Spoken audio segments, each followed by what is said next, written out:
Most ravers know the mantra peace, love, unity, respect, or as they call it, PLUR. It's a guide for ravers and clubbers that grew out of a desire to be in a safe and inclusive community. It assures that those who feel like they're without a home can find one on the dance floor. Because of that, fights and scuffles at a rave are pretty rare, and the atmosphere itself tends to be welcoming and loving. And that all sounds great, right?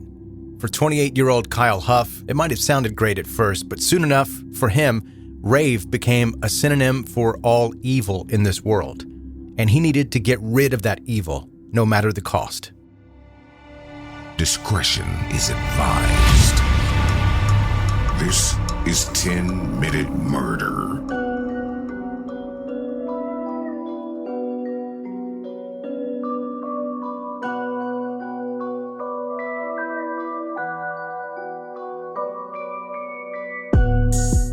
Welcome to 10-Minute Murder, brief and bingeable true crime. I'm Joe, the host, and I appreciate you being here today. And you're going to have to excuse me because I'm a little bit out of breath. I imagine I'll catch it at some point, but I just ran upstairs because I realized that I had Panda Express earlier, and I forgot my drink upstairs. And my studio where I do all this is downstairs, so I ran up the stairs really quick and back down the stairs because I didn't want the ice in my sweet tea to melt before I got to it again. So now I'm out of breath because I'm clearly in very good shape. And that's obviously sarcasm, but pre-Panasonic, in the before times, I could run up and down a flight of stairs without getting out of breath. I'm not bragging, but I was in okay shape. I could do a flight of stairs without gasping for air. But I will say this, I did research different home exercise equipment solutions to get. Just this morning, I was looking at row machines on YouTube, watching different people demonstrate the different varieties of row machines. And I was eating, full disclosure, I was eating chocolate chip cookies while I was doing that. But I was doing it. I was watching, trying to learn about what I needed to get. And I'm just killing time right now until I can catch my breath before we can get started with this show. And quickly, before we do get started, make sure you're subscribed to 10-Minute Murder so that you don't miss any future episodes of this podcast. Also, follow along on Facebook, Instagram, and Twitter. You can connect with the podcast there. Just search for 10-Minute Murder in the search bar or go to the show notes of this episode, and you'll find the links to where you can follow 10-Minute Murder. Now, let's get to the story.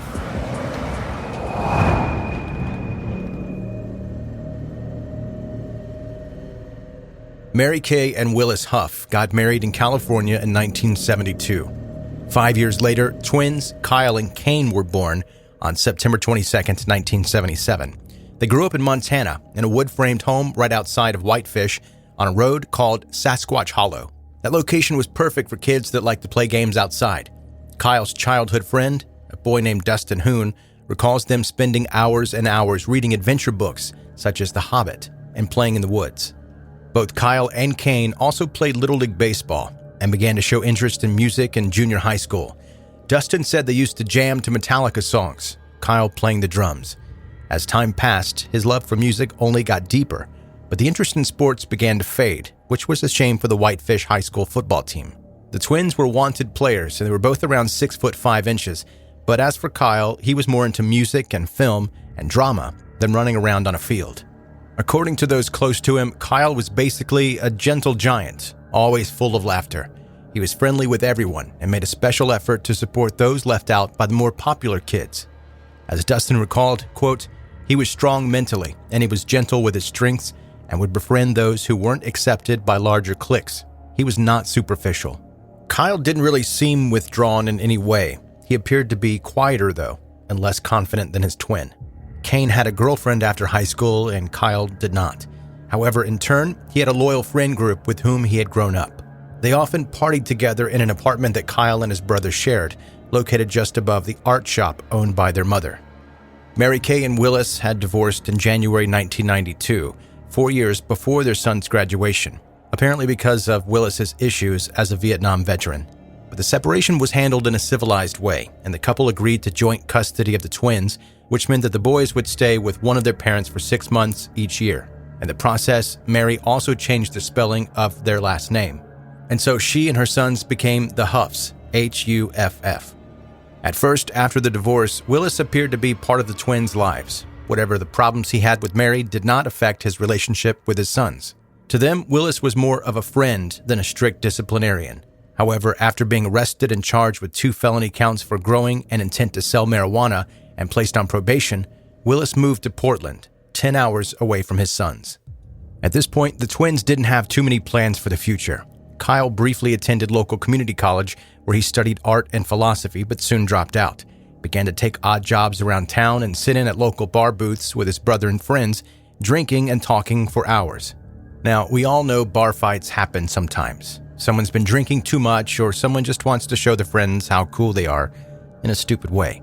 And even though you would think that the big Huff twins would be left alone, of course, there's always going to be someone stupid enough to try their luck with them. However, according to a longtime friend of the twins, Danny, if someone was trying to pick a fight, Kane, not Kyle, was more likely to take part in the brawl.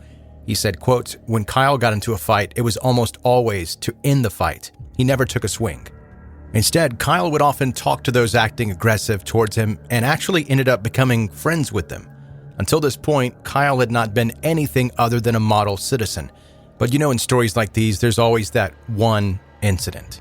One summer night in 2000, Kyle took his 12-gauge Winchester pistol grip shotgun and a .40 caliber semi-automatic Ruger handgun to a local bed and breakfast and blew a fiberglass moose sculpture to bits for one reason or another. Nobody really knows. While many Whitefish residents considered it just to be a silly prank, Kyle was arrested and charged with felony criminal mischief, and his guns were taken away. Initially, he pleaded no contest and paid restitution and a fine and was ordered to perform community service. However, after some bargaining, Kyle changed his plea to guilty to a misdemeanor for which he paid a fine of $761 and was asked to write a letter of apology to the sculptor, John Rawlings, a local teacher and artist. Also, as the charge against him was reduced, Kyle was able to get his guns back. Unfortunately, the very same ones would be later pointing at very different kinds of targets. Sometime after May 2002, Kyle and Kane made their longtime dream come true and moved to Seattle, mainly because of the music scene in the city. There, Kane attended North Seattle Community College and received an associate's degree, while Kyle kept working for several pizza companies. Whenever possible, the two visited their old friends back in Whitefish. There, Kyle didn't talk much about his new home in Seattle. Nothing seemed to be wrong, but nothing also seemed to be exciting enough to share. Nevertheless, his friends got the impression that Kyle missed Whitefish and his old group, and was maybe thinking about plans to return to his hometown, but that wasn't going to happen. On March 24th, 2006, Kyle attended a zombie-themed rave, Better Off Undead, at the Capitol Hill Art Center by himself. He wasn't dressed up and he wasn't dancing, he was just being a wallflower at the party for most of the evening. You could say that he didn't really fit in. Kyle was approached by 26-year-old Jeremy Martin, who offered him a swig from his whiskey flask and invited him to join their after-party at 2112 East Republican Street. Kyle agreed to stop by. At the 2-story bluish-gray aluminum-sided house, about 25 people were listening to music, dancing, watching TV, drinking beer, or smoking marijuana in the basement. All the basic house party stuff. Kyle arrived sometime between 4 a.m. and 6 a.m. that morning. A change of scenery made no difference whatsoever in his demeanor. Kyle stood out from the crowd, and not just because of his size. He looked, dressed, acted, and talked differently from everyone else. Yet several partygoers attempted to speak and connect with him, but for some reason, he seemed to feel more comfortable just standing off by himself. At dawn, those who were not asleep on the couches, beds, or the floor began to leave. So did Kyle Huff, but only for a moment. Shortly before 7 a.m., he exited the house, walked to his Dodge pickup truck around the block, and gathered the 12-gauge shotgun and the .40 caliber handgun, plus more than 300 rounds of ammunition. On his way back to the house, Kyle stopped 3 times to spray paint the word "now" on the sidewalk in the steps of a neighboring home. As soon as Kyle returned to the house on East Republican, he opened fire. At the front porch, he shot 21-year-old Christopher Williamson and 14-year-old Melissa Moore using both weapons. People inside who heard the gunshots tried desperately to close the door, but its path was blocked by the legs of Melissa, and Kyle was able to force his way in. He walked calmly to the living room, where those hiding behind the couches were safe from his bullets. 3 others, 22-year-old Justin Schwartz, 32-year-old Jason Travers, and 15-year-old Suzanne Thorne, were not so lucky. Inside the house was complete chaos. People were screaming and trying to get out in any way possible, or hide wherever they could and hope for the best. Meanwhile, Kyle walked upstairs, giving a chilling announcement on the way Quote, "I've got enough ammunition for everyone." Gary, Will, and Alyssa Dunn, who had been talking about the relationship in a bathroom while she reapplied her makeup, now hid behind the locked door. Kyle shot twice, putting 2 large holes in the wooden door, but he didn't stay to make sure his targets were actually dead. That couple was not hit and survived the attack. Afterward, Kyle returned downstairs and walked toward the first-floor bathrooms.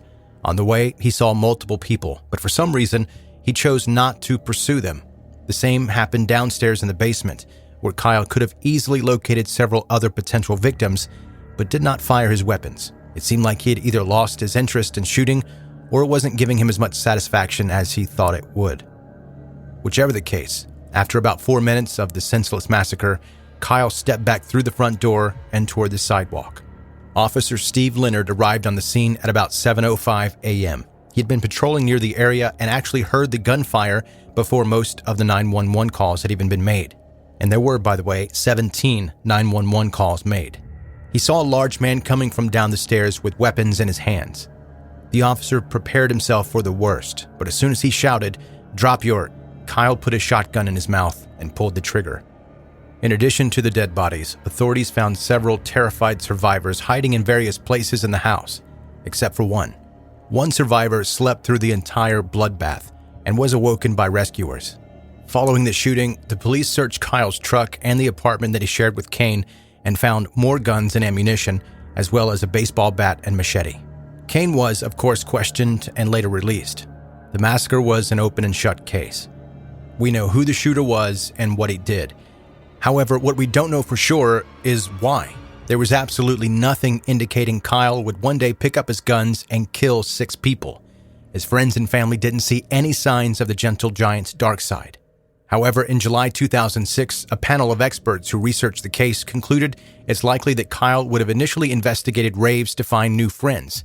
The community offered both music and the opportunity to join a group known to be welcoming to all. Perhaps Kyle was then rejected at some point or felt rejected just because he didn't really fit in, even though the people were friendly towards him. Kyle, who was known for not being very affectionate, might have felt uncomfortable with the frequent shows of affection among ravers rather than off-putting or phony. There was a suicide note that Kyle had given his brother on March 23rd, just a couple of days before the massacre. In the letter, Kyle said that he was defending society from the promiscuous rave culture that he perceived as dangerous and evil. Apparently, he felt, quote, raped by his interaction with ravers. According to the expert report, the letter reflects paranoid thinking of a man with delusions of his important role of saving society, seeing himself as a revolutionary out to protect the world from evil. Other than that, we can only really guess what was going on inside Kyle Huff's head, what happened when he moved to Seattle and why he attended raves in the first place, and what was so horrible in rave culture, Kyle felt a need to protect the whole world from it.